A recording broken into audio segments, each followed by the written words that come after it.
కొంతమంది నాకు వాళ్ళు చేయట్లేదు, వీళ్ళు చేయట్లేదు, వాళ్ళు ఆదుకోవట్లేదు, వీళ్ళు ఆదుకోవట్లేదు, వాళ్ళు పట్టించుకోవట్లేదు, వీళ్ళు పట్టించుకోవట్లేదు అని ఫీలింగ్ ఇస్తారు. ఎవడమ్మా నిన్ను పట్టించుకునేది? నా బోటోడు ఏదైనా పట్టించుకుందాం అనుకున్నా నా తలంపులోంచి ఆ జ్ఞాపకమే లేకుండా చేస్తాడు ఆయన.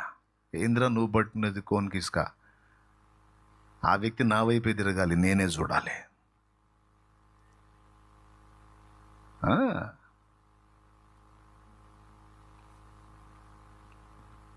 అహస్వేరోషు సంస్థానం అంతట్లో 127 సంస్థానాల్లో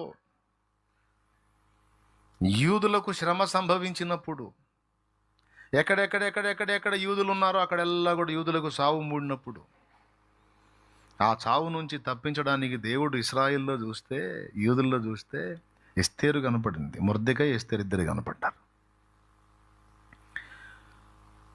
ఆ ఎస్తేరుని మొర్దెకై దగ్గరికి చేర్చడానికి చిన్నతనంలోనే ఎస్తేరు తల్లిదండ్రిని తీసేసుకున్నాడు. ప్రణాళిక. లేకపోతే మొర్దెకై దగ్గరికి చేరదు ఎస్తేరు. వాళ్ళ అమ్మా నాన్న దగ్గర ఉండేది, ఆ ట్రైనింగ్లో ఉండేది, అందరి స్త్రీల్లో ఒక తై ఉండేది. దేవుడు ఏం చేశాడో తెలుసా? వాళ్ళిద్దరిని తీసేసుకుని ఎస్తేరును ఒంటరిని చేసి భక్తిపరుడు, ఆత్మీయుడు, ధీరగుణం కలిగినటువంటి వీరత్వం కలిగిన మొర్దెకై, అభ్యుదయ భావం కలిగిన మొర్దెకై దగ్గరికి చేర్చాడు. ఆజీలు పడాల ఎస్తేరులో అనే. దేవునికి స్తోత్రం కలుగునుగాక. అక్కడికి చేరింది. ఆయన భావాలన్నీ ఎక్కినాయి ఈమెకి. మొర్దెకై ఎప్పుడు అనేవాడు అన్నమాట, బతికితే సమాజం కోసం బతకాలి, లేకపోతే సావాలి, నా ఒక్కడి కోసం బతికేది బతికే కాదు ఛే అని ఇలాంటి భావజాలంలో పెరిగింది ఆమె. రాజు దగ్గర రాణి పోటీకి డిసైడ్ చేయాలనుకున్నప్పుడు, నిర్ణయించాలనుకున్నప్పుడు యూదులందరిలో కూడా ఎవర్రా అంటే అందరూ తల్లిచాటు పిల్లలే. అస్త్రంలాగా వదిలితే లక్ష్యాన్ని ఛేదించేటువంటి దమ్ము ఎవరికి ఉందరంటే ఎస్తేరు కనపడింది.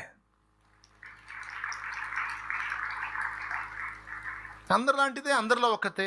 ఇంకా చెప్పాలంటే అందరూ ఉన్నారు, ఆమెకి ఊరు లేరు. అన్న వరుస అయ్యేవాడు తండ్రిలాగా పెంచాడు, అంతే. ఇంకెవరు లేరు ఆమెకి. వెళ్ళింది. ఉన్నా పోయినా నేనే నా లైఫ్ను ఫణంగా పెడతాను,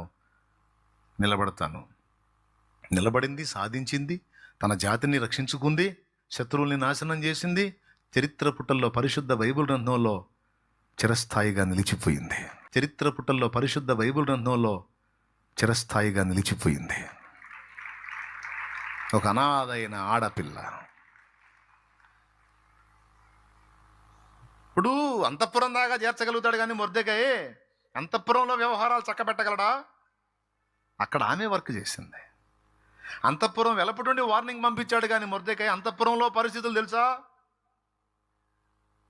కానీ అక్కడికి వెళ్ళి అక్కడ ఎలా కదలాలో కదిలి రాజును మనసును గెలుచుకుంది. అంతేకాదు, రాజును అడిగి పర్మిషన్ తీసుకొని హామాన్ నేపించింది. మొత్తం యూదులందరికీ రక్షణ కలిగించింది.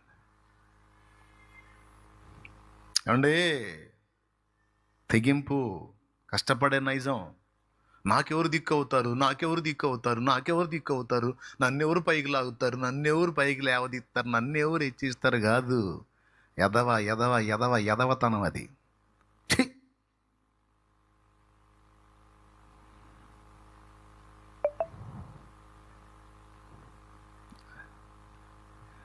అది కాదు అసలు. ఎవడు నన్ను లాగేదే? దేవుడు లాగాల, నువ్వు నడుము కట్టాల. ఎవరి దయ కోసం ఎదురు చూస్తాను? ఎవరి జాలి కోసం చూస్తా? ఎవరికి జాలి కలిగిద్ది నీ మీద? ఎవరికి కనికరం కలిగిద్ది? ఎవడి సోపలు అడుగున్నాయి. ఒక్కొక్కడు 3 మూసి 6 అతుకుతున్నారు. ఎవడు సోపలు అడుగున్నాయి. నిన్ను పట్టించుకుంటాడు ఎవడన్నా? ఇంకా నువ్వేదన్నా లైన్లోకి వచ్చి ఎవడన్నా నువ్వు ఆదుకుంటా అని చూస్తారు. నువ్వు ఆ మెట్టుకు రావాలి. చావు కూడా తెగబడాల్సి వచ్చింది ఎస్తేరు ఒక సందర్భంలో. తెగించింది, సత్యానని. వితౌట్ పర్మిషన్ రాజు ముందుకు వెళ్ళకూడదు, కానీ వెళ్ళింది. రాజు పర్మిషన్ ఇవ్వకుండా వెళ్ళకూడదు. అలా వెళ్తే రాజదండం చూపిస్తేనే బతకనిస్తారు. చూపించకుండా కోపాడాడంటే తీసుకెళ్ళి చంపేస్తారు. సత్యం. నా జనం తెచ్చి నాకు నేను ఎందుకుండి? తెగించిపోయింది, సాధించింది. సొంత వాళ్ళే శత్రువులై అమ్మేశారు తమ్ముడిని. నానా బాధలు పడి కూడా భక్తి సాధన చేసుకొని దేవుని కోసం నిలబడి పోయిన చోటల్లా దేవుని ఆశీర్వాదం పొంది ఘనుడై చివరికి ఉన్నత స్థానానికి చేరాడు. చివరికి మరి తండ్రి దగ్గరే ఉండి అన్నీ అనుభవించారు, ఆయనే అష్టకష్టాలు పడ్డాడు. చివరికి ఈ మొఖాలు మొత్తానికి ఒక్కడే దిక్కయ్యాడు. ఎవరు వీరుడు, ఎవరు ధీరుడు? ఇంటికాడ ఉన్నోళ్ళు వీరులా? అమ్మబడి నానా బాధలు పడి నిందల పాలై చెరసాల పాలై చిత్రవద అనుభవించినోడు వీరుడయ్యాడా? యోసేపు ఘనుడయ్యాడు. ఈ రకంగా చూడండి, బైబిల్లో భక్తుల్ని చూడండి. మీరు తెగించారు, కష్టపడ్డారు, దేవుని పాదాలు పట్టుకున్నారు, భక్తి సాధన చేసుకున్నారు. ఎస్తేరు భక్తురాలే, యోసేపు భక్తుడే, దావీదు భక్తుడే. దేవుని పాదాలు పట్టుకున్నారు, దేవుడే చాలనుకున్నారు, దేవుని వైపు చూశారు, సాధించారు. చరిత్ర పుటల్లో నిలిచారు, 10 మందికి దిక్కయ్యారు, ఆదర్శం అయ్యారు, ఆధారం అయ్యారు. నేను చెప్తున్నాను, ఈవేళ నువ్వు ఎప్పుడు కావాలి? అట్లా తయారు కావాలి కదా. అదే కదా దేవుడు ఆశిస్తుంది. గుర్తుపెట్టుకో సోదరుడా, సోదరి, మనందరినీ కూడా స్వచ్ఛందంగా ఎవరికి వాళ్ళని సపరేట్గా దేవుడు రాజులుగా చూడాలనుకుంటున్నాడు. దేవుడు మరుగు చేసిన సంగతిని శోధించే రాజులుగా, సాధించే వీరులుగా, ధీర వనితలుగా దేవుడు చూడాలనుకుంటున్నాడు. వాళ్ళు రుజువు చేసుకోవడానికి ఛాన్స్ ఇచ్చాడు దేవుడు. ఈరోజు నేను కూడా దేవుని ఎదుట రుజువు చేసుకోవడానికి నీకు నాకు అవకాశాలు ఇచ్చాడు దేవుడు. అన్నీ తీసుకొచ్చి నీ ముంగిలిలో, నీ లోగిల్లో పెట్టడు. పరిగెత్తు అంటాడు, పోరాడు అంటాడు, సాధించు అంటాడు. పరిచర్య కూడా అంతేనండి. నేను వెళ్ళి ప్రకటించకుండా, నేను వెళ్ళి కష్టపడకుండా, నేను వెళ్ళి ప్రార్థించకుండా, నేను వెళ్ళి ఆత్మల్లో చైతన్యం కలిగించకుండా నేను ఇంట్లో కూర్చుంటే అన్ని తీసుకొచ్చి నా ఒళ్ళో తీసుకొచ్చేస్తాడా దేవుడు? నేను కష్టపడతాను ప్రభు అంటే, పదనాయన నీకు తోడుగా ఉంటాను అంటాడు.